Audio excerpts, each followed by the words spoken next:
Welcome to Good Advice Givers, the podcast where real stories meet real solutions. Whether you're leveling up in life, navigating your hustle, or simply looking for wisdom that works, you're in the right place. We bring you straight talk, actionable tips, and uplifting conversations to help you grow in mindset, money, and motivation. Don't just listen, tune in weekly, download your favorite episodes, and if you love what you hear, donate to support the mission. Your support helps us keep sharing the good advice that changes lives. We're building a community of thinkers, doers, dreamers, and believers, and we want you in it. From interviews with entrepreneurs and creatives to personal reflections on real-world challenges, every episode is packed with practical value. Ready to grow with us? Let's get into it. Hey, ever start to think about how much can be crammed into, well, just a single date on the calendar? It's pretty wild when you look closely. Yeah, today we're going to pull back the layers on April 20th. It's a date that sparks very different images, very different feelings for people. That's right. The material you sent over, the many faces of April 20th, it really opened my eyes to just how much historical weight and, cultural weight this one day carries. We're going to explore why it's so globally recognized for cannabis culture, the whole 420 thing. Right. But also why it holds this really somber significance of being Adolf Hitler's birthday. Exactly.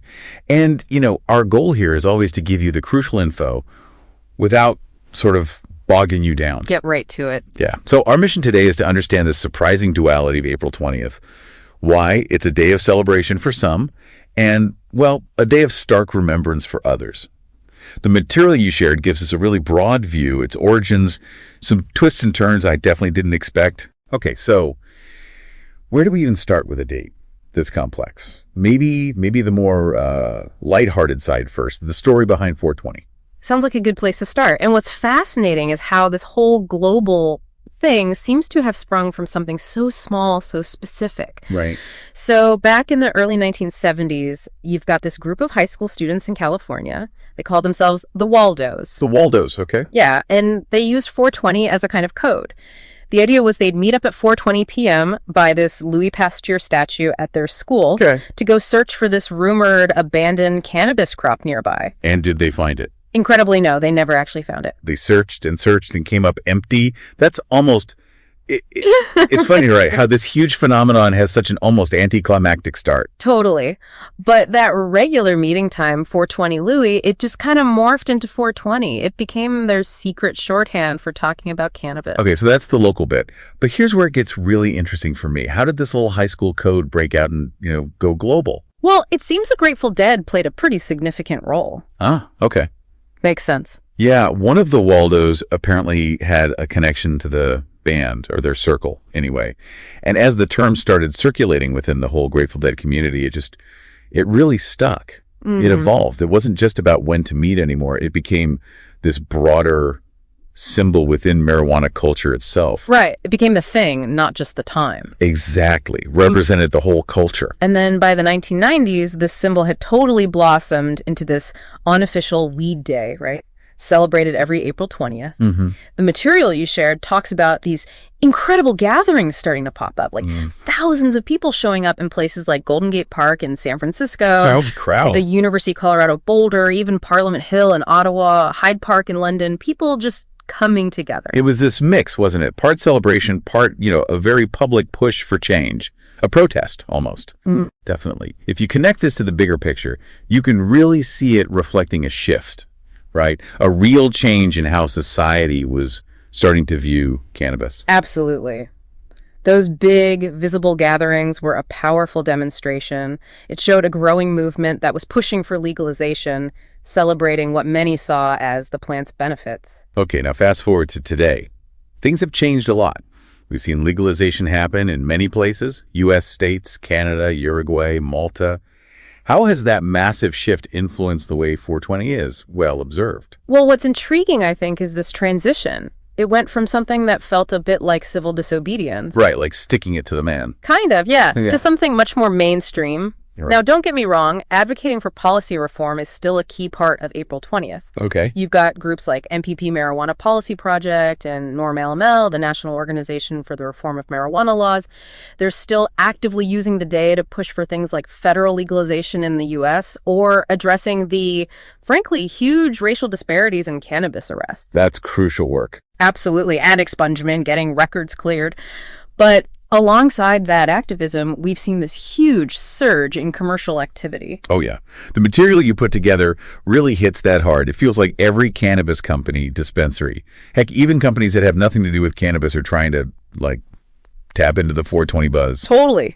Discount deals, limited edition products, sponsored events. Even fast food places making jokes about the munchies, right? Exactly. It's everywhere, which, raises this important question with all this commercial stuff. Is the original spirit, the activism, getting lost? Yeah. Diluted, maybe? Some longtime advocates definitely feel that way. But, others might argue it's just a sign that cannabis is becoming more accepted, more normalized. Well, it's complicated, a definite evolution. Absolutely. Okay, so let's take a sharp turn now, a really sharp one, to the other major association with April 20th, Adolf Hitler's birthday. It's a jarring contrast, to say the least. It is. Very jarring. Born April 20th, 1889. Hitler's legacy is just one of immense devastation. His central role in starting World War II, orchestrating the Holocaust. The systematic murder of over 6 million Jews. Yes. It casts this incredibly long, dark shadow over the date. In many historical contexts, academic contexts, it's just a solemn reminder of, the terrible consequences of unchecked hate and totalitarianism. And disturbingly, the material you shared points out how April 20th has actually become a focal point for neo-Nazi and white supremacist groups today. Yeah, they try to use it. They see it as a symbolic day for rallies, for spreading their hateful messages. It really is. And what's particularly troubling is how this date has been linked, however indirectly sometimes, to acts of violence. Yeah. Most notably, the Columbine High School massacre. Right, 1999. Tragically, it happened on Hitler's birthday. And while, as the material notes, a direct link proving the shooters were neo-Nazis wasn't definitively established. Right, it wasn't clear-cut. The timing itself just led to so much speculation, didn't it? Yeah. About their motivations, maybe wanting shock value. Exactly. It added another layer of horror to an already horrific event. It's a chilling connection, even just to consider. It really is. The information you provided also touches on how the world responds to this misuse of April 20th. Yeah. Particularly in Germany, where, any public display or a positive mention of Hitler is illegal. Yeah, strict laws there. And organizations like the Anti-Defamation League, the ADL, they actively monitor for hate group activity around this time. And Jewish organizations often use the date for Holocaust education efforts. Right. Kind of counter-programming the hate. Precisely. It really brings that stark duality of the date right into focus, doesn't it? On one hand, you have this growing, global, often cheerful celebration around cannabis. Yeah. And on the other, a date that carries immense historical pain and is actively exploited by groups promoting hate. It really makes you think, how can one single day hold such wildly different meanings for different people? It's kind of mind-bending. And the material you compiled, it actually looks at other notable events and birthdays on April 20th, too, which was quite a surprise. It is a surprisingly busy day. When you look beyond those two, dominant narratives, you find this really diverse mix. Like who? Well, people born on April 20th include George Takei. Oh, wow. Sulu. Yeah. Jessica Lange, Carmen Electra, the amazing musician Tito Puente. Quite the list. And historically, the first known performance of Shakespeare's Macbeth in 1611. No kidding. Yep. Freedom of religion being granted to Jewish people in New Amsterdam back in 1657. The Apollo 16 moon landing in 1972. And Columbine, of course, in 1999. Right. It really challenges the idea that this date is only about cannabis or only about Hitler. It's much more layered. Yeah, it throws a real curveball into how we think about why certain dates become so significant, doesn't it? Okay, let's circle back to how 420 itself has evolved more recently. The material you shared really emphasizes how deeply connected it's become with this massive, multi-billion-dollar cannabis industry. Oh, absolutely. What started as this sort of underground counterculture thing has now been fully embraced by corporations, by influencers. We're seeing slick marketing campaigns, big sponsored events, even, as we said, non-cannabis brands trying to get a piece of that cultural cachet. Trying to seem cool, basically. Pretty much become a major marketing moment on the calendar. But The information you provided also makes it really clear that the activism hasn't just vanished under all that commercial gloss. Not at all. April 20th is still a really important moment for pushing for changes in cannabis laws, right? Exactly. Advocates are definitely still using the day. They highlight the ongoing need for decriminalization, for federal legalization in the U.S. We talked about expunging records, making sure the legal industry is equitable, which is a huge issue, and expanding access to medical marijuana. The high visibility of 420 just gives them this powerful platform for these really crucial conversations. And it's not just about legal stuff anymore, is it? The material mentioned how 420 is also being used to spotlight the growing body of research around medical cannabis. That's a really significant aspect, yeah. There's so much more interest now in understanding how its different components, cannabinoids, terpenes, all that. Right. How they might help with things like pain management, certain mental health conditions, neurological disorders, even just understanding our own internal system, the endocannabinoid system that interacts with these compounds. Fascinating. So April 20th becomes an opportunity to share these scientific advancements, cut through some of the old stigma with actual data. We'll be back after a quick break. Hey there. Welcome to Good Advice Giver. First, we want to start by saying a massive thank you for tuning in today. Whether you're a long-time listener or you're joining us for the first time, we're truly grateful to have you here. We know you've got a lot of options when it comes to podcasts, so the fact that you're spending your time with us means the world. So thank you. That's right. We're excited to have you with us because here on Good Advice Giver, we cover just about everything. Whether you're interested in sports, relationships, sex, money, finances, business, digital marketing, music, education, movies, comedy, or something else entirely, we've got it all. No topic is off limits here, and we dive deep into real, meaningful conversations that matter. We've also got a mix of male and female hosts, so you're always getting a well-rounded perspective on every topic we cover. From business strategies to personal development, from car shopping to digital products like affiliate marketing, we bring a little bit of everything to the table. Our goal is to offer advice, insights, and some laughs along the way to make sure you feel welcome and engaged, no matter what brought you here. And it doesn't stop there. We're not just about giving great advice, we're about action. On this podcast, we even sell products and services we believe in, from affiliate marketing opportunities to cars and more. So whether you're looking to boost your business or find practical ways to improve your everyday life, you're in the right place. As always, we want you to stay connected with us. Be sure to download this episode so you can listen anytime, anywhere, whether you're commuting, working out, or just relaxing. And while you're at it, follow us on social media. We're on Instagram, Facebook, Twitter, you name it. That's the best way to stay in the loop for upcoming episodes, behind-the-scenes content, and even giveaways. And don't forget to subscribe to our YouTube channel. We're posting extra content there, including video podcasts and deep dive discussions you won't want to miss. Be sure to like, comment, and subscribe, and let us know what topics you want to hear more about. Lastly, check out the link below in the description for exclusive offers, resources, and more ways to connect with us. We're here for you, and we can't wait to bring you more valuable content. Thanks again for tuning in to Good Advice Giver. Let's get started. Plus, you just can't ignore how much 420 is just part of pop culture now. Oh, totally. The info you shared lists so many musicians practically synonymous with cannabis. Snoop Dogg, Wiz Khalifa, Cypress Hill, Bob Marley, obviously Rihanna, A.P. Rocky, Kid Cudi, Drake. Right. The list goes on. Right. And it's a recurring theme or joke or plot point in TV shows, movies. And don't even get me started on the internet memes. It's become so deeply woven into the cultural fabric.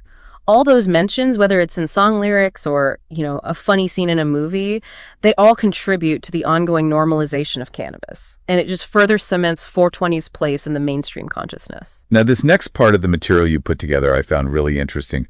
The whole complex relationship between faith, religion, and 420. It It's definitely not a simple picture. No, it's really quite nuanced. On one hand, you have many mainstream religions, historically at least, expressing opposition to cannabis use, often citing concerns about, impairment, potential for addiction, things like that. Catholic Church, Baptist, Orthodox Jewish streams, mainstream Islam. Okay. But then you also have religious traditions with really deep historical connections to the plant. Like Rastafarianism. Exactly. For Rastafari, cannabis, or ganja, is considered a sacred herb used in reasoning sessions to aid meditation and spiritual insight. And others. Well, some Hindu sects, particularly those devoted to Shiva, have used cannabis in rituals for centuries. There's even mention in some ancient Taoist texts about its potential medicinal and maybe spiritual application. Wow. It really highlights the incredibly varied ways humans have interacted with this one plant throughout history across totally different belief systems. It does. And the material you shared points out that there's actually an increasing amount of dialogue happening now between different faiths. About what? About the ethical considerations of cannabis legalization, particularly around social justice, criminal justice reform. Tying back to those disparities we mentioned. Exactly. It's a really important conversation to be having, especially considering how past drug policies have disproportionately harmed certain communities, often communities of color. So, taking this global now, how does all this play out around the world? The information you compiled gives a bit of a snapshot, right? How 420 is observed or maybe not observed in different countries. Yeah, it varies quite a bit, as you'd expect. In Canada, for instance, where cannabis is fully legal nationally, Right. Point 420 has become quite a large community gathering day. It's part celebration, part still a moment for political engagement, talking about how the legal system is working or not working. Okay. What about the Netherlands? Amsterdam's famous for its coffee shops. Interestingly, they don't have huge formal 420 celebrations in the same way, but they definitely see an uptick in cannabis-related tourism around that time. It's more of an ongoing culture than a single peak day, perhaps. In Jamaica, given the Rastafari connection. There, it tends to blend more seamlessly with Rastafarian spiritual practices. It doesn't have the same kind of commercial recognition you see in North America. In Germany. In Germany, the focus tends to be more on policy reform discussions and highlighting advancements in medical cannabis, which is legal there. Gotcha. And then there are places where it's completely different. Oh, yeah. Countries with emerging cannabis economies, maybe like Mexico or Thailand or South Africa, they might be slowly seeing 420 introduced as a concept. But in nations with very strict drug laws, Singapore, Saudi Arabia were mentioned. Yeah. Even acknowledging 420, certainly celebrating it publicly, could carry really serious legal consequences, punishable offenses. It really just demonstrates how much local cultural norms and, crucially, the legal framework shape the meaning and the actual observance of this date globally. Okay, we have to circle back, though, to that darker aspect.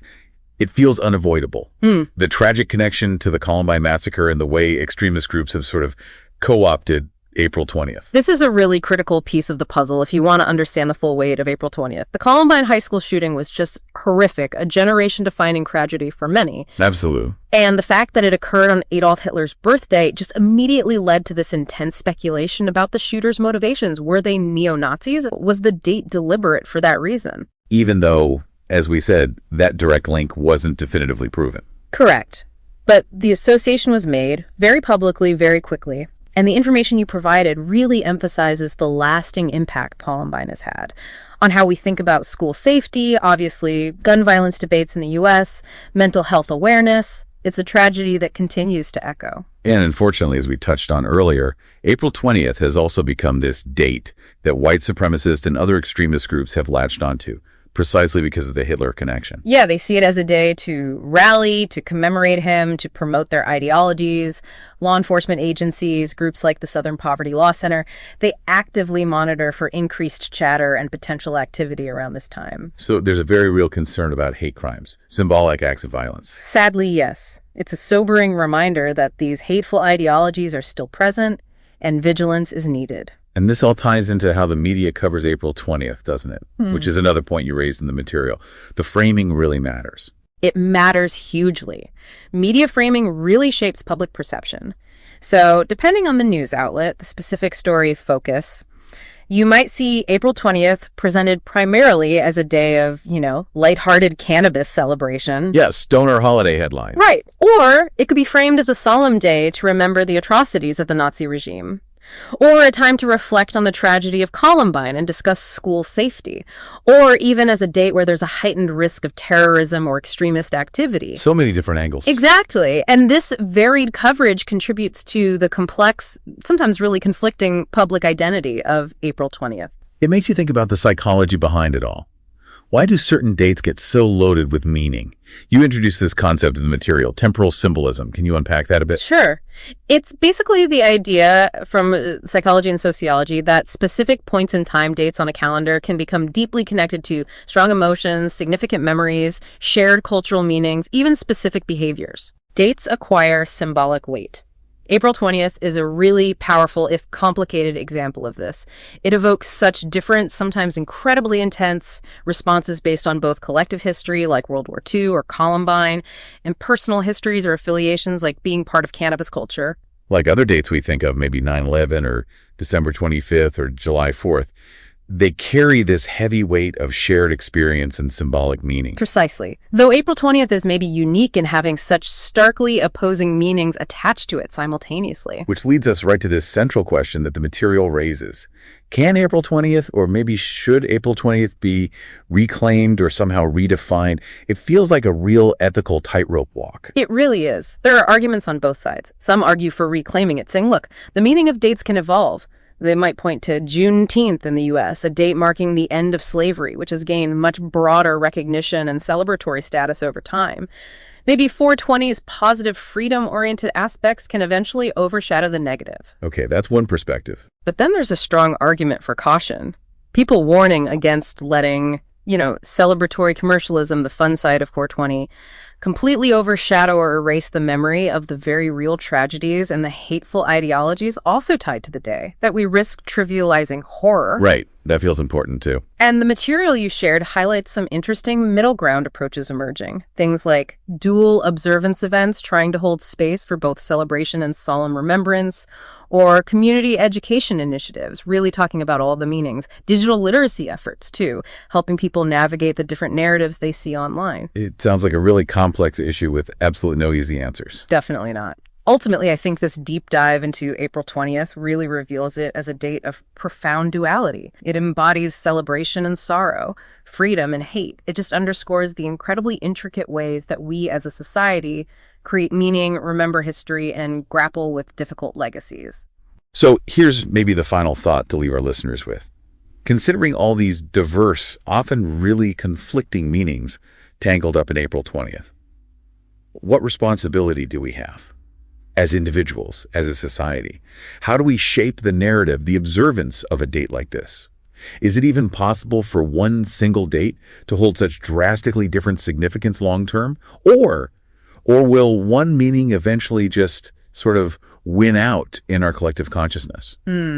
That's a powerful question. Definitely gives you a lot to consider. It does. I really encourage you, our listeners, to reflect on the different facets we've talked about today. Maybe explore further some of the history, the cultural movements that stood out to you. Yeah, there's always more to learn. Well, thanks for taking this deep dive with us into the many, many faces of April 20th. My pleasure. It was fascinating to explore. Until our next exploration. Welcome to Good Advice Givers, the podcast where real stories meet real solutions. Whether you're leveling up in life, navigating your hustle, or simply looking for wisdom that works, you're in the right place. We bring you straight talk, actionable tips, and uplifting conversations to help you grow in mindset, money, and motivation. Don't just listen, tune in weekly, download your favorite episodes, and if you love what you hear, donate to support the mission. Your support helps us keep sharing the good advice that changes lives. We're building a community of thinkers, doers, dreamers, and believers, and we want you in it. From interviews with entrepreneurs and creatives to personal reflections on real-world challenges, every episode is packed with practical value. Ready to grow with us? Let's get into it. Every day you just want to say, Happy Easter Day. You're just ready and really for all the things that come along with it. And this year it just happens to be on 420. And everyone is here for the things that they are trying to figure out today. And bless the Lord for the story and the history of what comes along with 420 in all of its glory. I know that you are going to be here today, tomorrow, the next day, tuned in, listening to the good advice givers. And if I were you, I would definitely partake in such a day that allows everyone to have a good time and allows everyone to understand that today is the day for you to bless yourself, to bless others, to give and share. And even the Indians had what they call the peace pipe, and they puffed, and they passed. Now, if you were going to celebrate today, 420, make sure that you do it so in moderation. Do it well. They say that anything is too much is too much, but do it in moderation. Do it to capacity. Make sure that you get all of what you're trying to get out of the situation, and love one another, and understand that, like Jerry Springer, these are my final thoughts. So if you could, just come with us and share with us everything that you do, everything that you have done, so that we all can get along. And think about it. It's just something that needs to be done. I'm glad to be here, and thank God for 420. And for all of you people who are like Nazis or something and celebrating like Hitler's birthday, just think about who cares about that this day and age.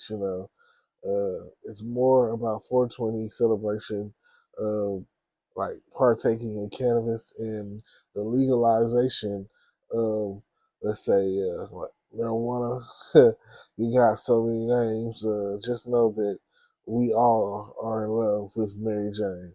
Thank you for tuning in, and this is me signing off. Thank you. Today is your lucky day. Today is the day that our $3 website works for you, paying you directly to your PayPal daily. Imagine $3 ongoing continuous payments to your PayPal account. Imagine falling asleep and waking up to $300 in your PayPal account. How would this make you feel? How could this help you? What bills could you pay? What kind of fun could you have? What does that retirement look like now? All for a one-time payment of $3. This website is DFY done for you, fully built and completely hosted, and never stops collecting payments for you. You have spent $3 on coffee on a regular, but that coffee won't help you create multiple streams of income. Click the link below.